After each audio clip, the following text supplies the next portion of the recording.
Hi everyone, Dan Cassidy here. Welcome back to the Fixed Income Conversation Corner podcast series here on the UBS Market Moves podcast channel. Joining us today in studio, glad to have back with me to my right, Leslie Falconio, Head of Taxable Fixed Income Strategy for the Americas with the UBS Chief Investment Office. Joining us across the table today from DoubleLine Capital is Global Head of Developed Credit, Robert Cohen. So Robert, great to be with you. Thank you for joining us. Leslie, thank you for stopping by as well. I'll pass it over to you to lead today's conversation. Thank you, Dan. I appreciate it. And thank you, Robert, for coming in. I mean, the timing couldn't be better for two reasons. One is that we have the Fed coming up on the 20th. And the second reason, and this isn't just in terms of our outlook as well, we were one of those institutions that initially felt a recession was going to come on a little sooner than what we've seen. Mm-hmm. And now we have this sort of recalibration of the market, a bit of repricing. Yields have been pushed higher. So now we sort of sit at this whether or not too extreme of a soft landing, but, we have this recalibration. And mm-hmm. so has UBS as a whole, looking at a more balanced approach going forward versus our initial recession would have come a little bit earlier. Similar to many. That's right. So I just wanted to, with what's happened this past year, going even through the March financial instability, seeing, 10-year yields reach 3.25, 3.30, coming back up, the consumer being much stronger. How do you see, what are the fixed income? How do you see fixed income in terms of the opportunity set right now? Well, to start, thank you for having us. Absolutely. To start, but fixed income has yield now, so we can start there. We a few years ago started at near zero, and now Treasury bonds have yield, particularly on the front end. So most everything is competing with T-bills. It's the most interesting trade for many people, just to buy 3 and 6 month T-bills. But I think across fixed income, there are opportunities. You can talk about valuations, but just the opportunity to generate income across all of fixed income is much better than it used to be. Just one data point, if you look at in corporate credit, for example, triple B investment grade credit yields 6%. In 2021, that's what high yield triple C's used to yield. So we've gone from 6%, you had to go into triple C's. Now triple B investment grade credit yields the same. So, we can talk about valuations and where we are and where we're going, but at least we're starting at a much better entry point than where we were a couple of years ago.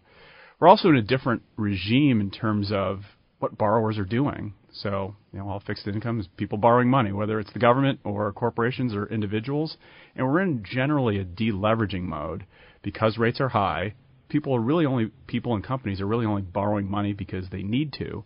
So it means, generally speaking, whether you're talking about the mortgage market or you're talking about the corporate credit market or the below investment grade, you're talking about high yield, all of these sectors are seeing generally a lot lower issuance, and the borrowers are generally trying to defend their balance sheets in the case of corporations. In the case of retail, people are not buying houses as much. They're not. They've been spending on credit cards, so there's been consumer spending. But generally, the big parts of the fixed income markets are in a period of I'd say deleveraging, which is very positive when you pair that with the high income that you can generate now. So I think it creates a really incredible opportunity that we didn't have 2 years ago. It certainly didn't have last year. Right, absolutely. So when you think about that, and you mentioned something that we've been in, our wealth side has been multiple questions for a very long time, given the fact that the yield curve is inverted. And you talked about, that money market, T-bills. Why would I, book a 10-year right now if I can get a yield on the short end that's much greater? We know this is because of the inversion of the yield curve, Correct. Right? And we know because how quickly this Fed has moved in a historical fashion, putting the upper bound on Fed funds at a 5.5% right now. So when you think about going forward, okay, and we think about not just in September meeting, let's just say from now to the end of the year. Mm-hmm.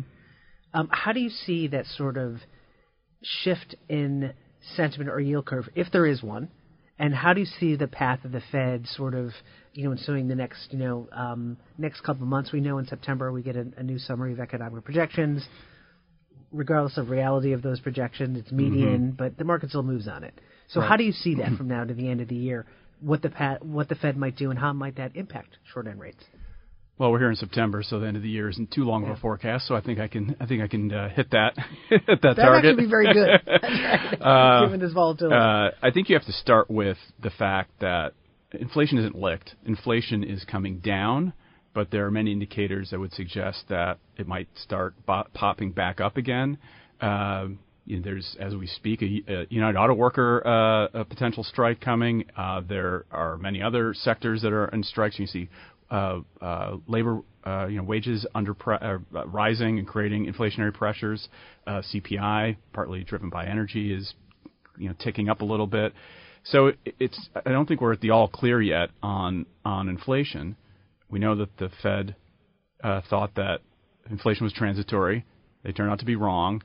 I don't think they want to be wrong again and take their foot off the brake too soon. So the Fed, in my estimation, is if they're going to be wrong, they'll be wrong by being tight on economic conditions for longer. The tighter for longer idea that they're going to have to keep their foot on the brake, even if it causes a recession.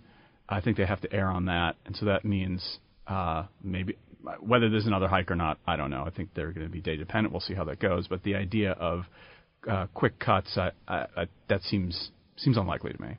So when you think about that and this whole higher for longer, higher cost of capital kind of environment, right? We know that the credit markets the corporate credit's done much better than mortgage credit. We know that. We know the equity market is definitely surprised on the upside, even if though it might be isolated to a select few. So how do you see that in terms of the credit markets, the corporate credit market?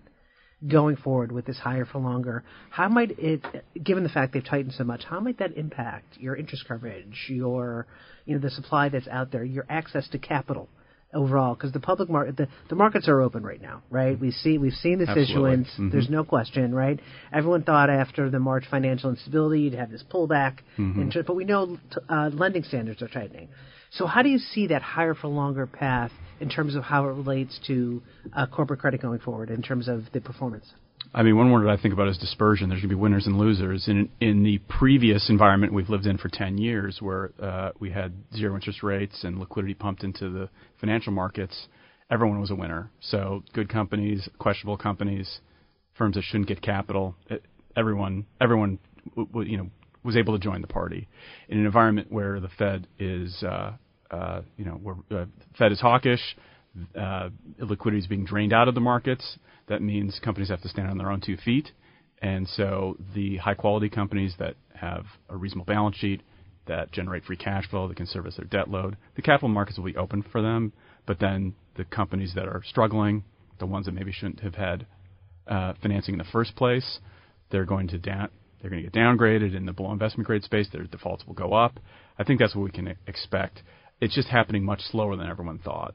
Going into 2023, there seemed to be a sort of a pretty significant consensus that we were going to recession immediately. I did not think that was going to happen. I have always just, I'm a corporate credit guy, so I'm looking at earnings. And earnings, people talk about how resilient they've been. They were more resilient than people thought in 2023. And every quarter, people think now is when the shoe's going to drop.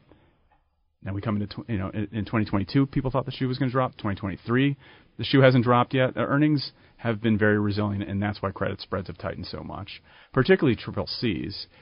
It's unusual. It would be highly unusual to have such a triple C rally and then immediately go into recession. So I felt pretty comfortable that we wouldn't have a recession this year. I thought that the ideas of the Fed cutting rates this year were pretty aggressive. That assumed such a rapid deterioration, and that hasn't happened. But I always do say that I want to be respectful of the macro data that is quite concerning. We've gone through such a tightening cycle, and we've had a sort of a mini banking crisis with the regional banks. These cost pressures flow through consumers, and it flows through corporations, and there's a lag. And I think it's certainly likely that these pressures will eventually cause bigger problems in maybe next year, 2024, and the year after that. And, people are used to thinking of, we're conditioned to the environment we've been in. And in the last 10 years, we've had very rapid deterioration, a liquidity event during the financial crisis. Fed came to the rescue and everything recovered quickly. Same thing happened during the pandemic. We had a shock that caused a rapid liquidity unwind and then a rapid central bank response. Maybe this time it doesn't go that way. Maybe we just have kind of rolling stress, and spreads are choppier. The economy is operating at a lower growth rate with elevated inflation and higher rates. So what does that mean? Well, it means you're going to have to be more dynamic because the markets are moving so fast. Credit spreads, where I like credit for all of 2023, I have to admit they're starting to get pretty snug. And we're in an environment now in corporate credit where you're sort of coupon clipping and you own it because you feel pretty good that the recession isn't coming, the much telegraphed recession, or if there's a recession, it's something really mild and shallow, and so it doesn't cause that much damage. But even in that environment, you're certainly going to have you're going to see spread widening. So I think you have to just be realistic that markets are moving very quickly, and now as we get towards the end of the year, I think you have to maybe reposition what you're doing. So when we think about what the market's done in terms of, and I was always in the camp where the Fed's not going to ease in 23, right? I mean, I'm surprised how the strength of the consumer, but I never really thought we were going to go full recession. I never thought they were going to ease in 2023. But now that the market's recalibrated to this higher for longer, which it has, right? You had 2024 easing about 2 months ago at like 160. Now it's down to 100, right? So it's finally followed that Fed mantra. Right. And during this time, you talk about corporate credit. We've seen compression spreads for a tremendous amount in high yield, and triple C's. Obviously, they've had some technical tailwinds to them in terms of supply, and we've had a lot of money on the sidelines that went into those sectors.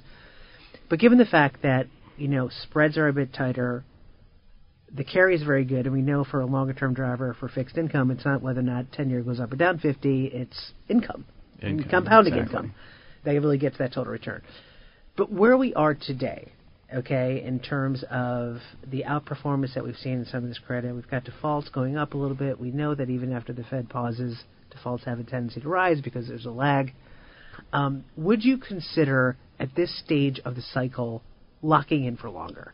Would you consider or extending your duration out given where we are, or are you still of the ilk that, the equity market's going to keep its path, we're not worried about corrections, the correlation between bond and equity, or the 60-40 may be permanently tainted? How do you look at that in terms of the interest rate forecast? I can speak about how we think about it at DoubleLine. We think of rates as being, we're neutral on rates. So would you extend really depends on where you're starting, right? So if you have no duration, maybe it's okay to add some. If you're at sort of a neutral position, do you go long? That's longer than neutral. That's not where we are. And I think that recognizes that we're in an environment of uncertainty where it's unclear the economic path. It's unclear whether inflation has been is on a path back down to 2% and the Fed is finished, and it's unclear whether Treasury volatility will continue. So I don't think we're here to pound the table to say just buy duration and it's all going to be good. I think we recognize that there's a lot of remaining uncertainty in the economy. So being neutral seems like a good position where you're recognizing that Treasury rates have moved a lot. And we're probably not, we went from 50 basis points to a little over 4. We're probably not going to 8. So there's a lot less damage probably prospectively in the market than it was when we were in 2021. So that gets us to neutral. We recognize we moved a long way, but there's still that uncertainty, and so that makes us a little bit more conservative. Yeah, absolutely. So when we think about how well, say, corporate credit's done that, and I would be remiss if I didn't talk about, let's just talk about the mortgage credit side for just a second. One of the I think surprises to many when they looked at, my 30-year mortgage rate's at 7%, not recognizing that 70% of the consumer owns mortgages of 4% or less, which gave them that excess capital to go dinner, go buy flights, things. go to Europe, right? Yeah. And that really sort of came to a surprise to the market. So you do have this. Corporate credits is a bit more snug, in my opinion, to mortgage credit. But let's focus on the one that's caused a bit of headline risk since March, and as we come this whole work from home, and that's commercial. That's CMBS, right? Commercial real estate, commercial mortgage-backed securities. Yeah. We've had a neutral on that. We know that there's been tremendous negative headlines in terms of things like office space, which are priced in ever since the March. SVB and tightening lending standards and all these kinds of. What's your sort of take on that side of the credit spectrum? Yeah, our thought on the commercial mortgage market is consistent with basically the way we're thinking about all of credit, which is we don't think you need to figure it out to be a fixed income investor. You go up in quality. So in CMBS in particular, I don't know that we have an outlook that it's all going to survive or there's a turnaround coming. The uncertainty that I talk about from a macro perspective, I think still exists in the CMBS market. But that doesn't mean you can't invest in the space without a clear view. You can go up in the capital structure, AAA, senior securities, AAA, AA, parts of the capital structure where defaults actually accelerate your repayment, so you get cash back faster. That's an interesting place to be. So we've in our portfolios have been buying AAA CMBS bonds that yield the same as BB bank loans. So the yield pickup, we can argue about ratings and the different markets, but you're going from a BB credit that's floating rate to a AAA AAA CMBS bond, and to get the same yield, which is roughly like SOFR plus 200, something in that neighborhood. So you're talking over 7% for AAA rated securities. That's incredibly interesting, and we don't have to have an outlook that office space is going to recover, or generally the CMBS market broadly is going to recover. If anything, if they don't recover, now we have to get a little technical, so I don't want people hanging up on me, but defaults actually would cause amortization of those bonds. You get your cash back faster. Sure. So it's an area that we really like. Recognizing that corporate credit markets are tight broadly, people don't like to do this, but you have to, in order to generate differentiated returns, you have to buy in the areas that maybe people don't all love at the moment. And it's true broadly in securitized. That's not a favored asset category right now. So spreads are wider. They trade a little bit more sloppy. There's more vol. And in that is opportunity if you can do the work and understand what you're buying. And I think that's why we find it interesting. So you mentioned something which is, it ties in well to our allocation right now, is that's higher quality, right? I completely agree on the IG corporate side in terms of spreads and corporate credit might be a bit snug. And I happen to think that, we're not looking for some sort of, major spread widening, but I think the headwind to corporate credit is there is just other higher quality assets that are cheaper, whether it's agency mortgage-backed securities, munis. So we've had real yields. So we've had this higher quality kind of bias as well. And simply just where we are in the cycle, and because some of the lower quality credit has done so well, again, not because we think there's a catalyst, but it's just a question of compensation. Yeah, just valuation. Exactly. So you would tend to agree with that kind of higher quality allocation. And do you think that there's a point in time, because we get this, as for our audience and our advisors and our clients, when they go into fixed income, it really is about the carry, right? Especially at this stage, if you're older. Do you feel that the higher quality is still the place to be, or are you, in terms of diversification, like do you add a little lower quality in there, just sort of like your outlook now? I mean, including where we are in the business cycle and your expectation of, hard landing, soft landing, no landing kind of outlook. Yeah. Well, I mean, I can take a pretty simple view. You buy credit when spreads are wide, and you sell them when spreads are tight. I mean, you could think of it from that perspective. So using that very basic, simplistic framework, high yield credit broadly, now I'm talking about high yield corporates, but other securitized down in quality credit has moved a lot. And, high yield, if you go back to high yield for a minute, at a spread of 370 or so, sort of suggests you think there's going to be a soft landing. There's not a lot of margin for error. And we could even have a soft landing and still have a surprise shock that causes spreads to move out a lot. So yeah, I agree with the up in quality. So if I were to just pick within corporate credit, investment grade seems a little bit more balanced to me, because in an environment where if we actually have a recessionary scare, whether it happens or not, there's probably a treasury rally, and that will to some extent offset the spread volatility or the spread widening that could happen. High yield, there's kind of nowhere to hide. It's a shorter duration asset class, and if there's worries about an economic slowdown, then spreads have the potential for a lot of widening. So if we just stick to the corporate credit market, I think we like IG investment grade credit better than high yield for that reason, because it's moved so much. There are places in the securitized market where you can be up in quality and not worry about all these things. It's not just in CMBS, but CLOs, for example, which securitize bank loans. those yields are still north of 7% for for AAAs. I'm talking spot. I'm talking if you use a forward curve and we start a bake in hikes, the Fed cuts, and SOFR is 100 basis points lower in a year, then then the analysis changes a little bit. But for the moment, you're getting a very high amount of yield, and people look at that, and we've had countless investors say, well, what if the bank loan defaults go up? I hear about the floating rate, and the borrowers are under pressure, and there's going to be defaults. So how can we invest in CLOs? Well, up in quality, up the capital structure, AAAs, just like CMBS as I was talking about. If there's defaults, you're going to actually get your cash flows back faster because they amortize down. So up in quality and securitized, up in quality in corporate credit. I think that's the place to be. The time to buy down in credit is, it's sort of counterintuitive. It's when economic uncertainty is the highest and spreads are the widest, but that's not often how investors behave. They often like to invest in riskier things when the economic outlook is very clear. Right. But when do I like? I like to buy things when they're cheap. So I would think if there's another kind of shock that hits the market and spreads widen, and the economic outlook becomes a little bit more murky, that's probably the time maybe to start nibbling again on some of the lower quality credit.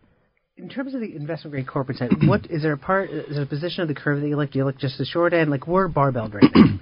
I mean, we're barbelled because our expectation was that in the second half of the year we'd start to see the yield curve steepen.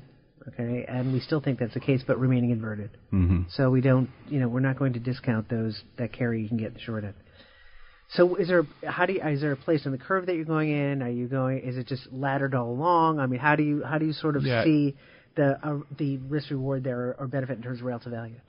The benefit in the corporate credit curve is really in the middle, 4 to 10. Shorter than 4, the spread really drops, so it's around 70 basis points. The 1 to 3 year corporate is 70 something basis points. It's not a whole lot, particularly if you compare it to securitized. If you go past 10 years, the credit curve is pretty flat.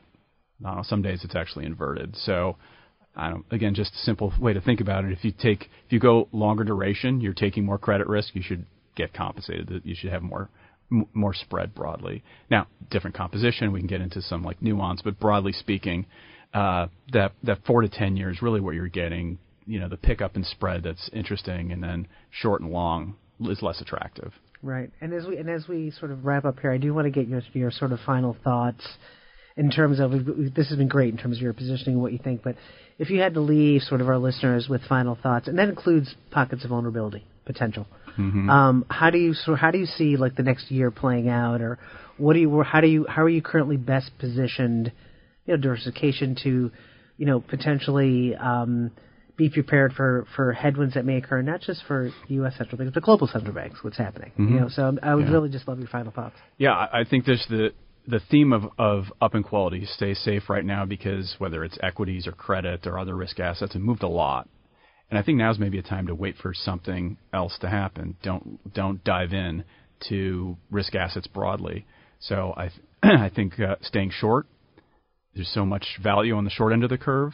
Staying up in quality, you're making enough, 6-7% returns. That's pretty good. So why do we need to bother with something fancier at the moment? I think in credit, we're going to be in a multi-year period of dispersion and volatility, and that creates opportunities. Even though the opportunity might not be on the table today, if you have a multi-year look and you can be dynamic and flexible, there's going to be ways to make money through this economic condition for the next few years.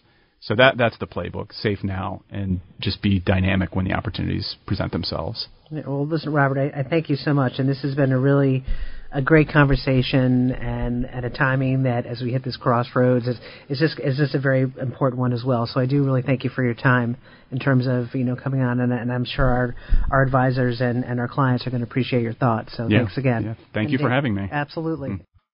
UBS Chief Investment Office's investment views are prepared and published by the global wealth management business of UBS AG or its affiliates. The views and opinions expressed in this material by external guest speakers are those of the author, speaker, and are not those of UBS, its subsidiaries, or affiliates. Accordingly, UBS does not accept any liability over the content of this material or any claims, losses, or damages arising from the use or reliance of all or any part thereof. This material has no regard to the specific investment objectives, financial situation, or particular needs of any specific recipient and is published for informational purposes only. For a full legal disclaimer applicable to the independent investment views produced by UBS, please visit our website at ubs.com/CIO-disclaimer.